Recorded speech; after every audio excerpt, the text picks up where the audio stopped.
Hey, what's up? It's Chris Mullen. You're watching Bay Area Sports Rap. Don't catch podcast-itis. It's spreading like crazy. Overall, your thoughts on the game? We got a shutout. We didn't concede a goal, so that was an exciting game for us. The team has continued to impress us as a staff.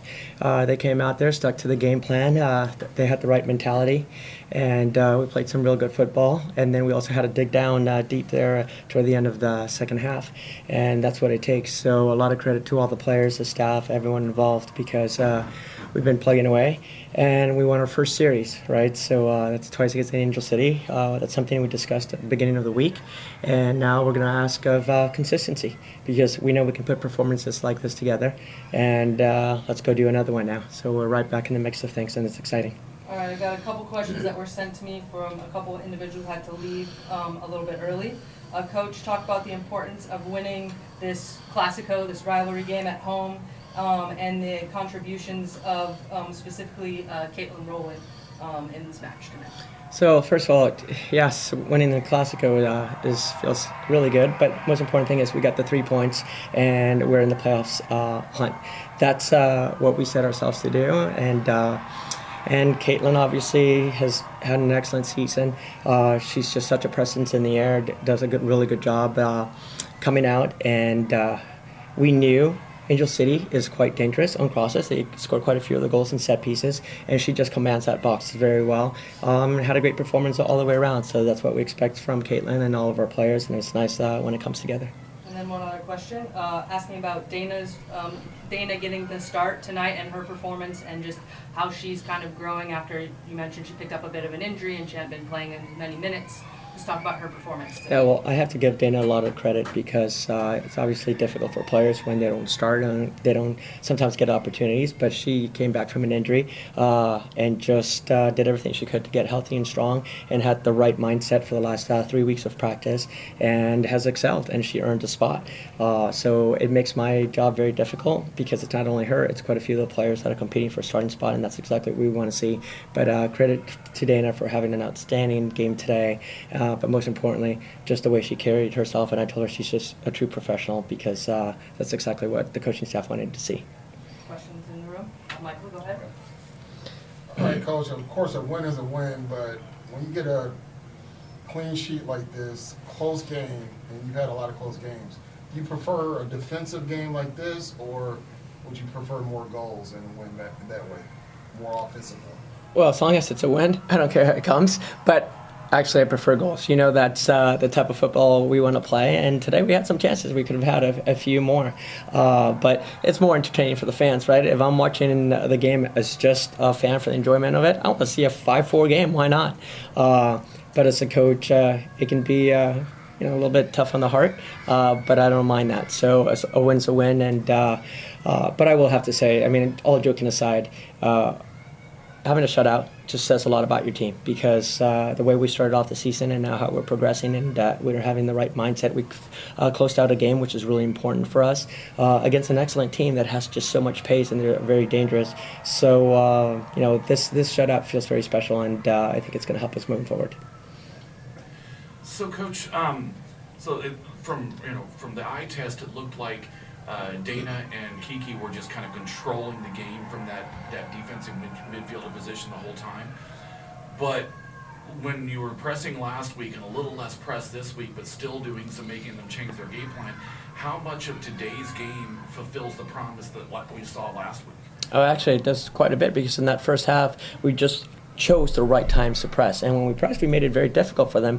From the majority of that first half, we were in their half. Okay, they couldn't get out, but it was just that mentality of knowing when to press and who to press, because sometimes we press with our 9 and our 10, which is our center forward, and our attacking mid. Sometimes it's with the 7 and 11, our 2 white forwards, and the team's really starting to read the game, because I always tell them it's not just one way of doing things. It's all about understanding the game, understanding situations, what the team gives you, and then now they're really starting to think it through and not having to be told what to do.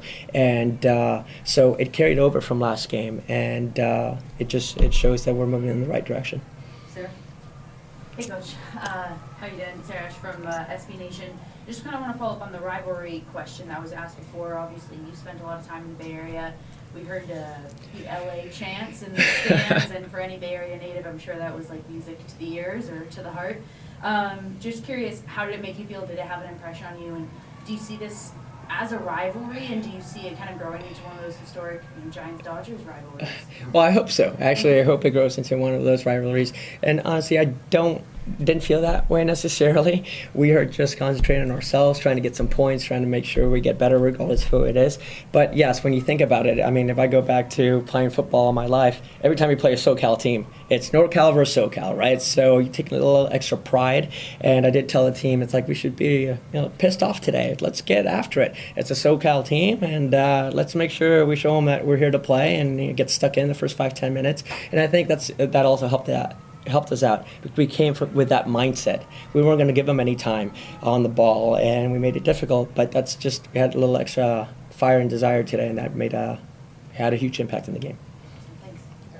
Harold Kutman with the San Jose Mercury News. Even though the scoreline was the same as the first time we played the 1-0, it seems like the first game they had maybe 21 shots and a bunch of shots on goal. Do you feel like this game Completely different. Yeah, was more maybe satisfying defensively because you kind of earned the shot? Absolutely. I mean, first time around, I said we were very fortunate. The soccer gods were with us, and that's how football goes. I think we've been on the wrong end several times this year, but today was a very different performance because we came out and controlled the first half, and in the second half, we also had very good chances. So, it just shows how much we've improved, and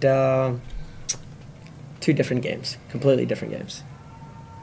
Coach, your defense has kind of turned into a strength for the team compared to the beginning of the season. Today you brought in a couple of players who hadn't played a little bit or hadn't had a chance to play a little.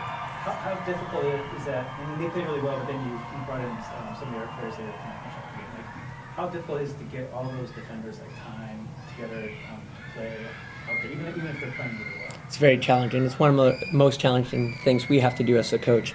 We have 26 excellent players, right? They could all play and start. And the fact that we're trying to find the right minutes and also at the right chemistry and who plays well with each other. But what I give credit to the team is we used some different players today.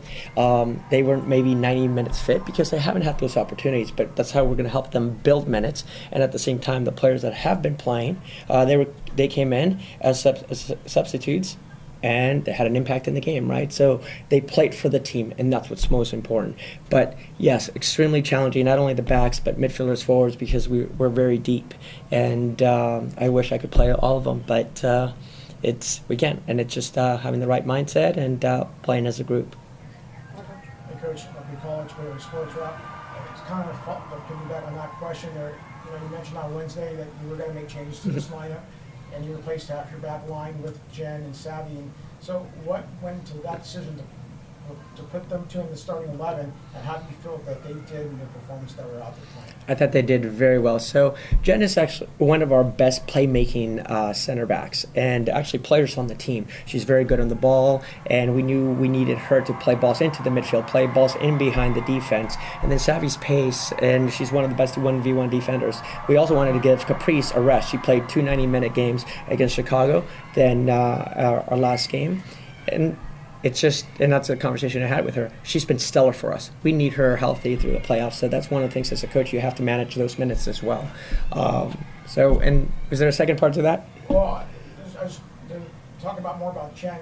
Is this something that when you guys signed her, that this is exactly what you were expecting to get out of her when she was able to get the fit and get into the lineup like that? So it goes to she's a footballer. And what I mean by that is she's very comfortable on the ball. She's looking to play out of the back. She can play to the right, to the left, into the midfield. She can play balls in behind. She reads the game really well, and she's an aerial presence, right? Now, what was difficult is the speed of this league. And I remember the first games that she played in Washington, she's like, I knew this was a transitional league and a lot of speed, but I had no idea until I was finally in it, right? And that takes time. And if we're not solid defensively and we've got players coming at us all the time, doesn't necessarily suit her strength. But now that we've become a team that controls most games, I mean, even the games that we've lost, for the most part, we'll outpossess teams, and we feel a lot more comfortable in our defending. So now there's a better spot and an opportunity for her. And she had an excellent game, and I think that's big reason why we won, because we were able to control the tempo, and she was a big part of it. We we do have one question online, so I'd like to let this person ask a question. Go ahead. Question online. Go ahead. Your mic's on. Go for it. ¿Qué tal, Albertin? Hola, ¿cómo estás? Bien, bien. Una pregunta. La decisión de no jugar a Scarlett el día de hoy fue una decisión por lesión, táctica y en realidad, ¿cómo ves el desarrollo de ella en tu equipo hasta el momento en la temporada? Fue táctica, porque también ella corre muy duro, ¿verdad? Y defiende para nosotros, pero también tenemos otros jugadores que juegan bien así y queríamos darle unos minutos. Tess ha estado jugando muy bien para nosotros en el medio, pero también la quisimos hoy jugar afuera, porque Angel City no estaba esperando eso. Pero no, Scarlett es igual. Tenemos delantera de Rachel Hill y Rudy y C. César, que es una jugadora muy buena, pero no ha jugado tan bien. Y es parte del fútbol, ¿verdad? Todo el mundo tiene que jugar un poquito y ella no jugó hoy. All right, do we have any last questions? Anyone want to wrap us up? Emily reached 15,000 minutes. What does it mean to have someone with her kind of experience? 15,000. Well, congratulations to Emily, first of all. And she's an Iron Woman. I mean, it's incredible that, when you look at her, she's not the most physically, just imposing player. And I just joke around with our staff. I'm like, how does she get it done? Every single game. She chases people down. She wins headballs. She wins tackles. I mean, she's such a fierce competitor. And that's why she's gotten 15 minutes, because she just wills herself to be the best out there, to be a competitor. So it makes perfect sense. I'm a huge fan. All right. Hi, Sharks analyst Brett Hedican for Bay Area Sports Wrap. Please give a like and subscribe to our YouTube channel.